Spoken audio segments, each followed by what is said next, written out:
Welcome back to our channel. Today, in quiet reverence, we remember the talented artists who left us too soon, some only just days ago. From the icons of Hollywood to rising stars, they each brought light to the world of entertainment until they passed away suddenly. If you feel moved by their stories, we invite you to leave a like as a silent tribute in their memory. Thank you. Now, let us begin. My vocabulary to explain what I feel. Mama Mosie Burks, the iconic voice behind I'm Not Tired Yet, has tragically passed away at the age of 92. The Mississippi Mass Choir, the legendary gospel ensemble she helped define, confirmed her passing in a heartfelt statement. Mama Mosie's powerful voice, unshakable faith, and joyful spirit touched hearts around the world. The exact cause and location of her death have not been publicly disclosed. Born in Forest, Mississippi, Mosie Burks rose from humble beginnings. One of 13 children, she lost her mother at just 21, and her father left the family soon after. Forced to become the caretaker of her younger siblings, she worked as a maid and later at a telephone company before finding her true calling in gospel music. Her voice became the soul of the Mississippi Mass Choir. From They Got the Word to the unforgettable This Morning When I Rose, her performances moved millions. She toured globally, including a profound moment singing for Pope John Paul II in Italy. The choir's early albums topped Billboard's gospel charts, cementing her as a cultural icon. Her life was not without sorrow. Widowed in 1984, raising 3 children while supporting 7 stepchildren.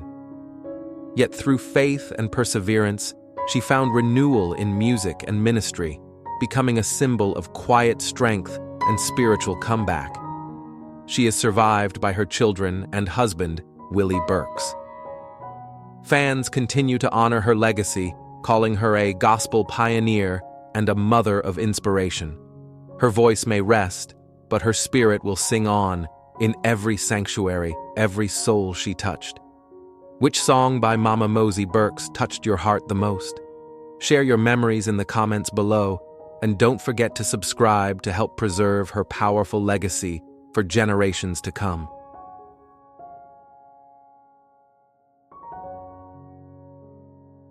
Young Noble, last Outlawz member handpicked by Tupac, has tragically passed away at the age of 47.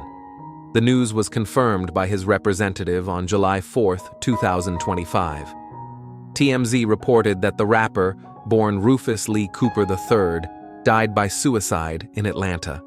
His death has left the hip-hop community in mourning, with longtime friends like Idi Amin and Snoop Dogg expressing heartbreak and raising awareness of mental health struggles. Young Noble was more than a rapper. He was a living chapter of hip-hop history. Joining Outlawz in 1996, he was personally chosen by Tupac Shakur just months before the icon's untimely death.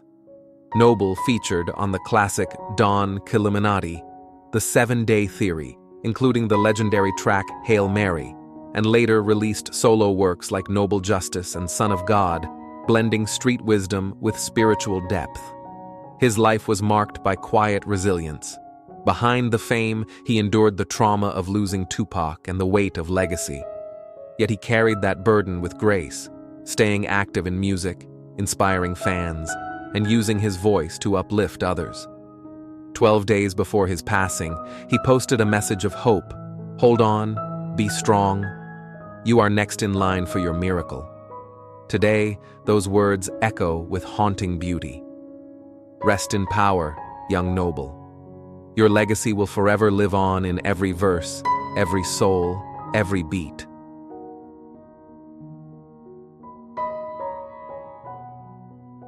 Brian Wilson, the musical genius behind Pet Sounds and co-founder of the Beach Boys, has sadly passed away at the age of 82. His family confirmed the news on June 11th, sharing their grief with the world. Al Jardine, his longtime bandmate, revealed Wilson died peacefully that morning. Though no official cause was given, Wilson had been battling a major neurocognitive disorder following the loss of his wife, Melinda, in early 2024. Born in Inglewood, California, Wilson helped define the California sound of the 1960s with his brothers Dennis and Carl, cousin Mike Love, and friend Al Jardine. As the band's visionary, he crafted timeless harmonies and pop masterpieces like Surfin' USA, Good Vibrations, and the groundbreaking Pet Sounds. He earned 9 Grammy nominations, 2 solo wins, and was honored with a Rock and Roll Hall of Fame induction and Kennedy Center recognition. But Wilson's brilliance came at a cost. Deaf in one ear from childhood trauma, he battled depression, substance abuse, and years of reclusion. Yet through therapy and the support of loved ones, he staged a remarkable comeback, completing the long-lost album Smile in 2004 and returning to the stage with grace and gratitude. Brian Wilson is survived by his 7 children. His music remains a symbol of youthful innocence, artistic courage, and quiet redemption, a legacy that will echo far beyond the waves he once sang about.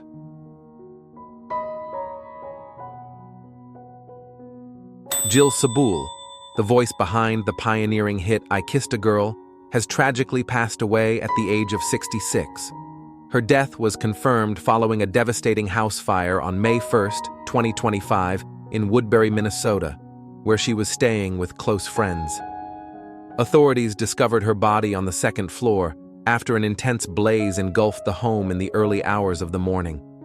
While her friends escaped, Sobule was found in a bedroom, having been mistakenly thought to have followed them out. The cause of the fire remains under investigation.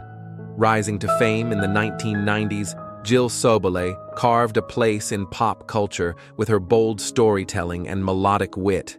Beyond her breakthrough hit, she was known for Supermodel, featured in the teen classic Clueless, and for writing the theme to the Nickelodeon series Unfabulous.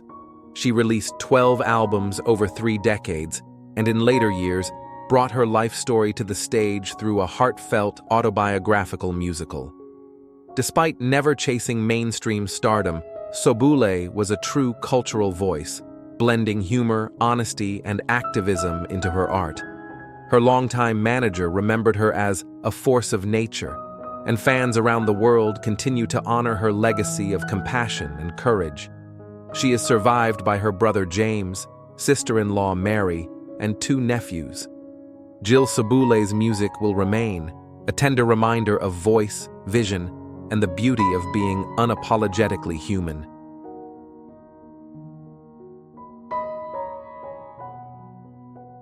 Rick Derringer, the guitar virtuoso behind Hang On Sloopy and Rock and Roll Hoochie Coo, has sadly passed away at the age of 77.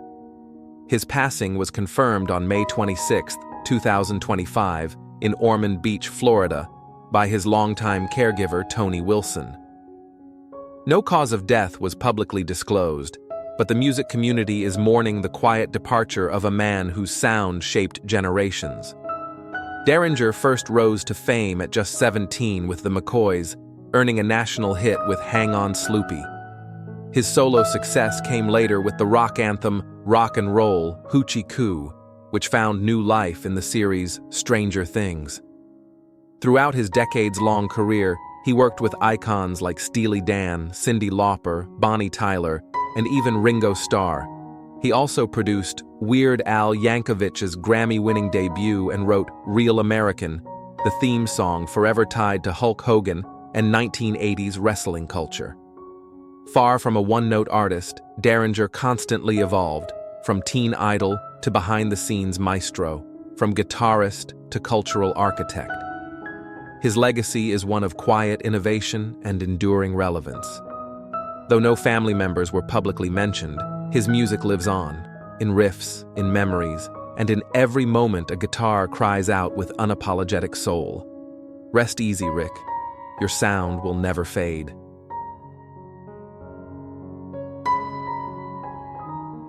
We get a new batch of recruits in. I always warn my co-host, I'm like, just wait. Anne Burrell, the spirited chef and beloved Food Network star, has tragically passed away at the age of 55.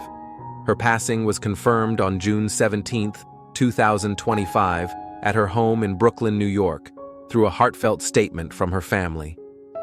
Known for her spiky platinum hair and boundless energy, Ann was a vibrant presence in both the kitchen and on screen. Her family remembers her as a wife, sister, daughter, and friend, whose radiant smile lit up every room.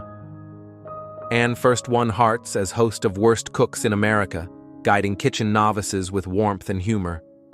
A graduate of the Culinary Institute of America, she built her legacy from the ground up, from fine Italian training in Piedmont to cooking under legends like Lidia Bastianich.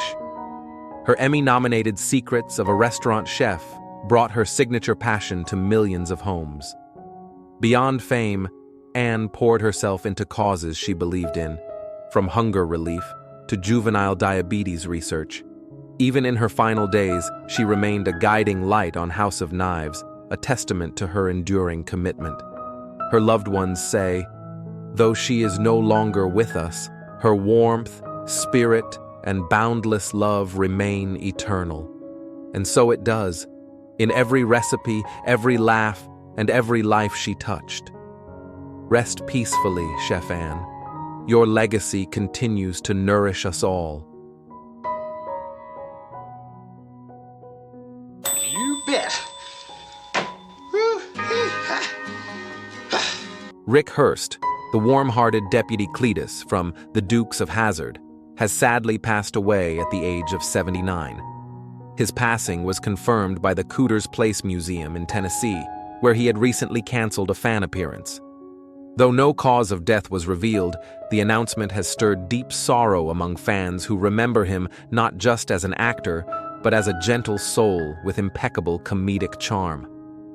Best known for his beloved role as Deputy Cletus Hogg on the hit CBS series The Dukes of Hazzard, Rick Hurst brought humor and heart to Friday nights across America. His career spanned decades, from early roles on Sanford and Son, The Bob Newhart Show, to memorable appearances in Steel Magnolias and The Karate Kid Part 3. He even returned for reunion specials in 1997 and 2000, rekindling the joy of his most iconic role. Behind the screen, Hurst was deeply respected for his humility, kindness, and lifelong dedication to his craft. He held advanced degrees in fine arts and remained committed to engaging with fans through conventions and community events.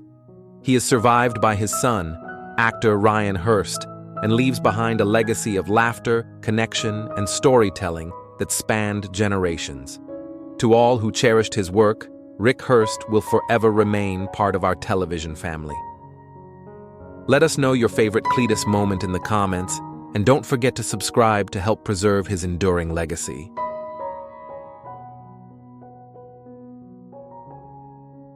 Lou Christie, the soaring falsetto behind Lightnin' Strikes, has tragically passed away at the age of 82. The beloved 1960s pop icon, born Luigi Alfredo Giovanni Sacco, died on June 17, 2025, at his home in Pittsburgh after a brief illness, his wife, Francesca, confirmed. With his distinct falsetto and romantic storytelling, Lou Christie became a defining voice of his era. Rising to fame with early hits like The Gypsy Cried and Two Faces Have I, Lou's greatest triumph came in 1966 when Lightnin' Strikes soared to number 1. One on the Billboard charts on his 23rd birthday, his voice, filled with youthful urgency and operatic power, captivated a generation and shaped the soundscape of American pop. Christie pushed cultural boundaries with Rhapsody in the Rain, one of the first pop songs to openly explore teenage intimacy, sparking both controversy and acclaim. Drafted into the Army shortly after, Lou paused his music career, but returned with I'm Gonna Make You Mine, and later Beyond the Blue Horizon, which earned renewed attention through film. His artistic journey spanned genres and decades, from doo-wop to disco, and into the 2000s, still performing with fellow icons like Frankie Avalon. Lou is survived by his wife and daughter. His son, Christopher, sadly preceded him in death.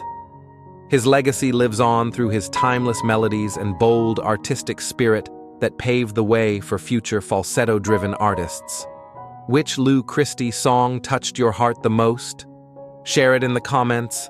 And don't forget to subscribe to help honor the legacy he left behind.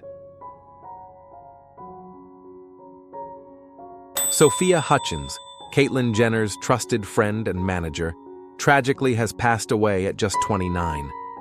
Her untimely death was confirmed by the Los Angeles County Sheriff's Department after a devastating ATV accident in Malibu.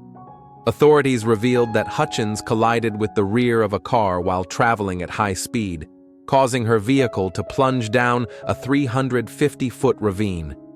She was pronounced dead at the scene, just miles from Jenner's home. Sophia Hutchins was more than a manager.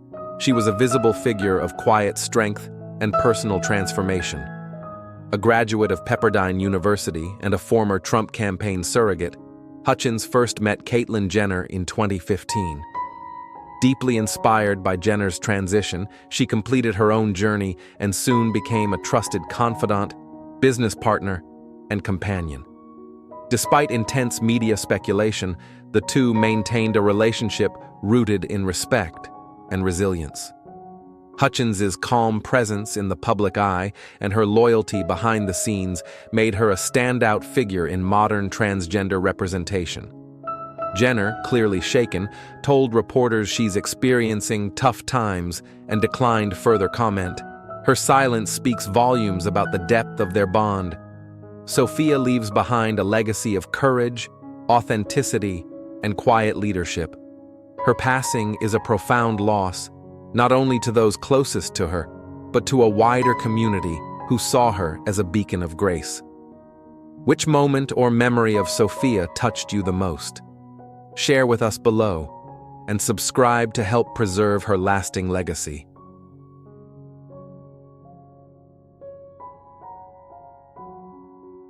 No, Lee, I'm very upset.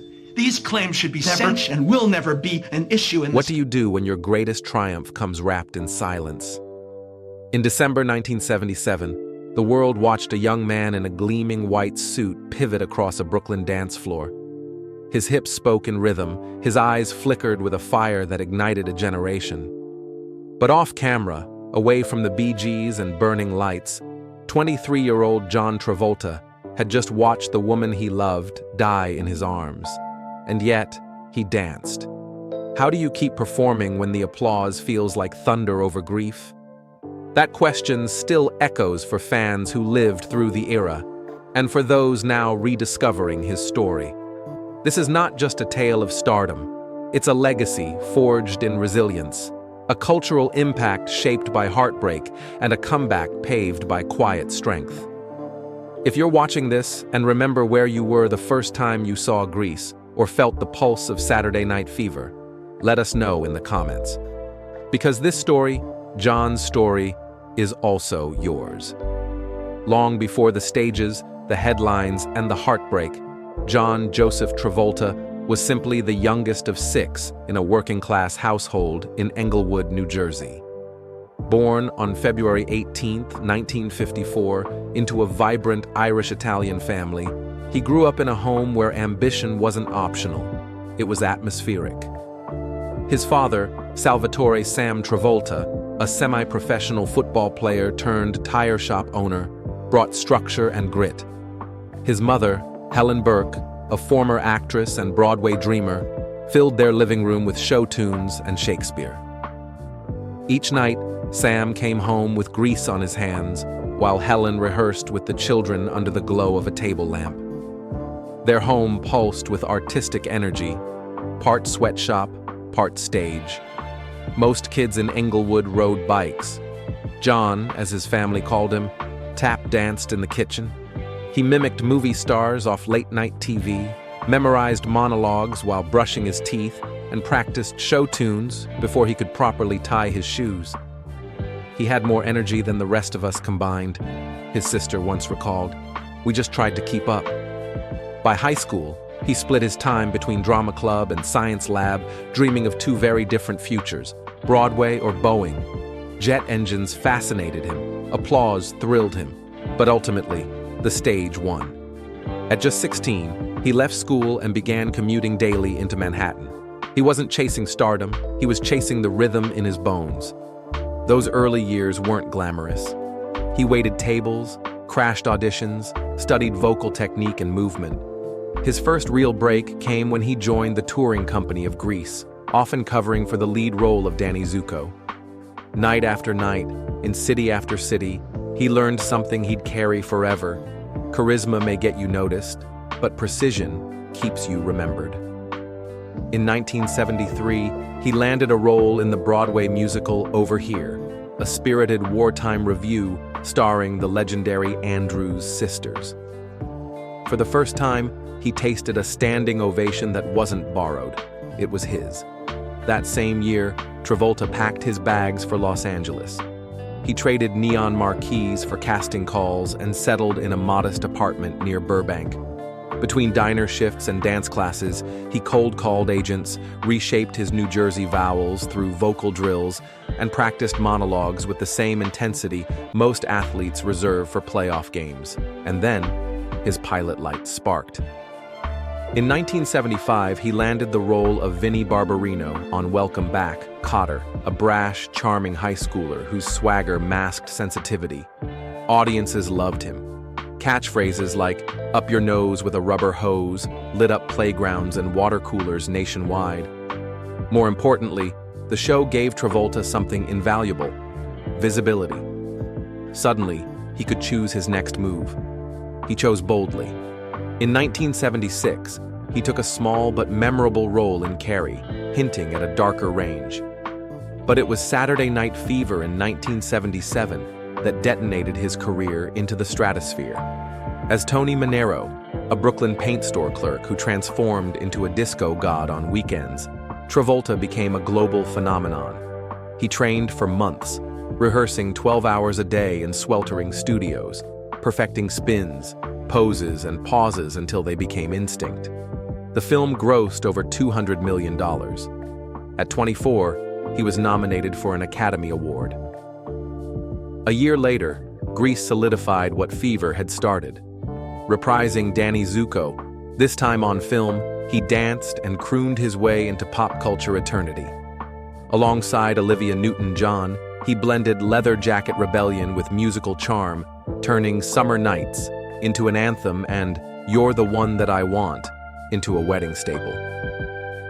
By the end of the 1970s, Travolta wasn't just a movie star, he was a compass.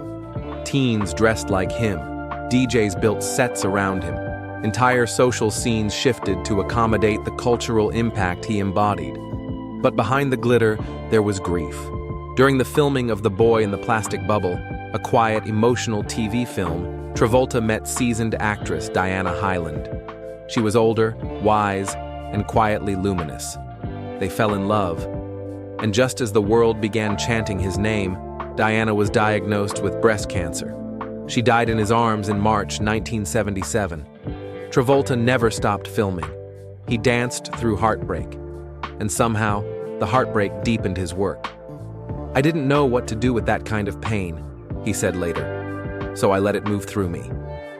That was perhaps the first glimpse of the man behind the marquee, someone who never let pain interrupt purpose, someone who would, time and again, find a way forward, not around, the hardest parts of life. Travolta closed the decade with Urban Cowboy, another hit that helped reshape America's nightlife, moving it from glitter balls to mechanical bulls.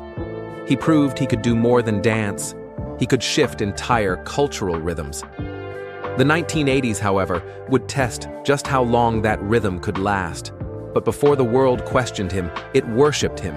And before Hollywood distanced itself, it crowned him. He was, for a shining moment, the heartbeat of a generation. Fame doesn't last forever, not even for the brightest stars. As the 1980s rolled in, John Travolta's light began to flicker, not from lack of talent, but from the weight of expectation. After reshaping pop culture with Saturday Night Fever and Grease, every project felt like a test, and some of those tests failed. Urban Cowboy, 1980, showed promise, but films like Perfect and Two of a Kind stumbled critically and commercially. Hollywood, always hungry for the next thing, began whispering, had the Disco King lost his rhythm? The fall wasn't dramatic, it was quiet. Offers slowed, headlines cooled. And yet that silence may have been what he needed most. "You can't hear your instincts over applause," Travolta once said in a rare interview. "Sometimes you need the silence to know who you are again." And so, he waited. He reread scripts. He reconditioned his body. He waited for a story that felt worth the comeback. It came in the form of a script covered in blood, irony, and redemption. Pulp Fiction, 1994, wasn't just a movie. It was resurrection. Quentin Tarantino cast him as Vincent Vega, a weary hitman with a ponytail and a philosophical streak. The role was edgy, unexpected, and electric. Audiences saw something they hadn't in years: Travolta fully alive on screen. The twist with Uma Thurman, the deadpan one-liners, the weary eyes. He wasn't playing a role, he was channeling survival. For that performance, he earned his second Academy Award nomination and a second life in Hollywood. From there, the comeback wasn't just a footnote, it was a force. Get Shorty, Face Off, Broken Arrow, Primary Colors, The General's Daughter. Each role pushed him into new territory. From slick mobsters to grieving fathers to action anti-heroes, he refused to be boxed in. But just as his artistic redemption flourished, personal tragedy began to cast a longer shadow. In January 2009, during what was meant to be a peaceful vacation in the Bahamas, Travolta's 16-year-old son, Jet, suffered a fatal seizure. Diagnosed early with Kawasaki disease and later identified on the autism spectrum, Jet had always required close care. On that day, Travolta performed CPR until paramedics arrived. But it was too late. The pain was total.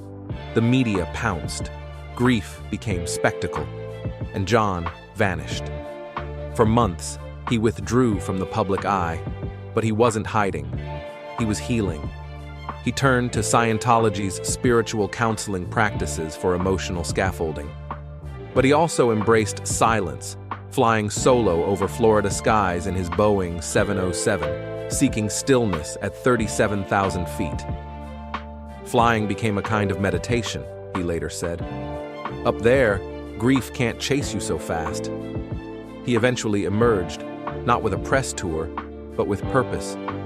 He founded the Jet Travolta Foundation, funding pediatric health programs and research for seizure disorders. His sorrow became service. It was no longer about being a star. It was about being a father who couldn't save his son, but could try to save others. Then came another cruel wave. In 2020, his wife of nearly 30 years, actress Kelly Preston, died after a quiet, private battle with breast cancer. They had chosen to keep her illness out of the headlines, preserving a cocoon of normalcy for their children, Ella and Benjamin. John became her caregiver, managing medications, researching treatment options, choreographing moments of joy between chemotherapy cycles, midnight kitchen dances, impromptu movie nights, quiet walks at dusk. When Kelly passed, he didn't post a long tribute, just a simple photo and a message. Kelly's love and life will always be remembered. Then again, he disappeared, this time into single fatherhood. If grief was his crucible, fatherhood became his compass. In Florida, he created a rhythm of recovery. Mornings spent working out in his private hangar-turned-fitness studio, evenings playing music with Ella, nights reading scripts after Benjamin had gone to sleep. Gone were the long shoot days and red carpets. In their place, family dinners, journaling, and walks around the airstrip. It was a sobriety journey of the soul, not from substance, but from noise. He redefined his health, too. Where once he trained for aesthetics, 12-hour dance rehearsals, body fat in single digits, he now trained for longevity. Bar stretches, core work, aquatic therapy, red light recovery, Mediterranean eating. Sleep became sacred. He traveled with blackout curtains and a white noise machine that mimicked cockpit hum. His wearable tracked REM cycles like box office numbers once did. And in a corner of Hangar 2, he created a space just for dance. A disco ball, a wooden floor, a curated playlist that mixed Bee Gees' deep cuts with Ella's pop demos. Movement, he once said, is the body's way of telling grief. Not today. He also began mentoring again. Not on camera, but in the sky. Young pilots in training would ride co-pilot on short flights, learning not just aeronautics, but discipline, respect, focus. You're not flying the plane, he'd tell them. You're flying yourself through time. One of his favorite rituals, friends say, is his legacy room, a private space in his home where photos of Diana Hyland, Jet, and Kelly sit beside vintage film posters.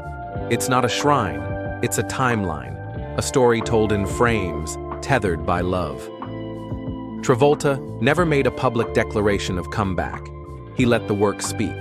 In 2023, he starred in The Shepherd, an aviation thriller adapted from Frederick Forsyth's novella. He executive produced it himself, filmed in tight cockpit quarters, combining mechanical authenticity with emotional intimacy.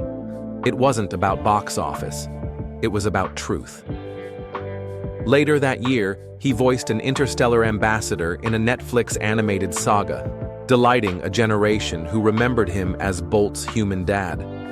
Redemption, it turns out, doesn't always roar. Sometimes it glides. My question isn't, did I stay famous? He told a friend recently. It's, did I create? Did I connect?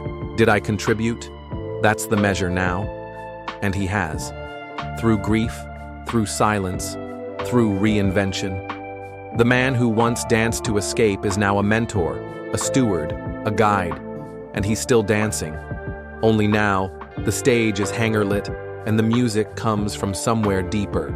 At 71, John Travolta no longer chases the spotlight. He guides it. From his home in Ocala, Florida, an estate nestled within Jumbo Lair Aviation Estates, where taxiways replace sidewalks, Travolta lives a life both grounded and airborne. His mornings begin at 5:30 a.m., with a kettlebell circuit inside a hangar-converted gym. Then espresso, followed by a cockpit check. On clear days, he pilots his own vintage 707 to small Florida towns, often bringing along apprentice pilots who shadow him not just in the sky, but in life. His home, affectionately dubbed Jumbo Lair, is more than real estate. It's a metaphor. 2 hangars, a private runway, a life built on movement, discipline, and intention. In one hangar, a motion capture studio and 8K editing bay. In the other, vintage flight memorabilia and a miniature disco studio, complete with parquet floors and a mirror ball that spins during Saturday dance sessions with his daughter, Ella. Yes, he still dances, and yes, he still teaches. Ella Bleu, now in her early 20s, pursues music and film. Each week, over breakfast, she shares her demo tracks. Travolta listens carefully, then offers notes not just on tone, but on narrative arc. If you're not telling the truth, he reminds her, the melody won't matter. His son Benjamin, now a teenager, splits his time between gaming camps and flight simulation training with Dad. Travolta built him a custom cockpit inside Hangar 2. They take turns being pilot and co-pilot, both on screen and in life. To outsiders, it may seem quieter. No major franchise, no screaming fans. But what they don't see is that Travolta has become a veteran mentor, a living bridge between the golden age of Hollywood and the emerging creators of today. His production company, Constellation Films, develops mid-budget genre projects for streaming platforms, sci-fi noir, courtroom dramedies, musical biopics. Not everything is built for blockbusters. Some things are built for impact, for meaning, for legacy. Quietly, he remains active in philanthropy. Twice a year, he flies humanitarian aid to disaster zones with global vision. In one recent mission to Central America, he personally delivered water purifiers and medical supplies. No press, no entourage, just a selfie with a group of relief workers on the tarmac. A quiet act of redemption. A reminder that cultural impact isn't just measured by box office totals, but by how many lives you touch when no one's watching. He still hosts fundraising galas for the Jet Travolta Foundation, supporting pediatric neurology and seizure disorder research. At one event, he auctioned off a personal flight lesson. The winning bidder cried when she landed, not from fear, but from the feeling of being seen by someone who knows what loss feels like. Loss, after all, never really leaves. In his home, there is a private room, his legacy room, where framed photos of Diana Hyland, Jet, and Kelly sit beside film memorabilia and awards. He visits it daily, not to mourn, but to remember, to refuel, to remind himself that everything he's built was born from everything he's endured. In the digital world, Travolta is more active than ever. His Instagram is a scrapbook of grace. Sunset cockpit shots, kitchen dance videos, tributes to old friends. One post simply read, "Happy birthday, Kelly. We're dancing for you tonight." His mantra still echoes, simple and profound. Did I create? Did I connect? Did I contribute? That is how he measures each day. That is the standard he sets not just for himself, but for the artists he mentors, the children he raises, the fans who still look to him for hope. And in 2024, he surprised everyone. Again, a viral video showed him leading a Grease-themed charity dance in Los Angeles. Dressed as Danny Zuko, he stepped into the spotlight with fans in their 60s and 70s. They cheered, cried, danced with him. It wasn't nostalgia, it was reverence. He wasn't just reliving the past, he was redeeming it, turning memory into movement, history into joy. And on the anniversary of Jet's passing, he did what he always does. He climbed into his jet, ascended to 37,000 feet, and turned off the music.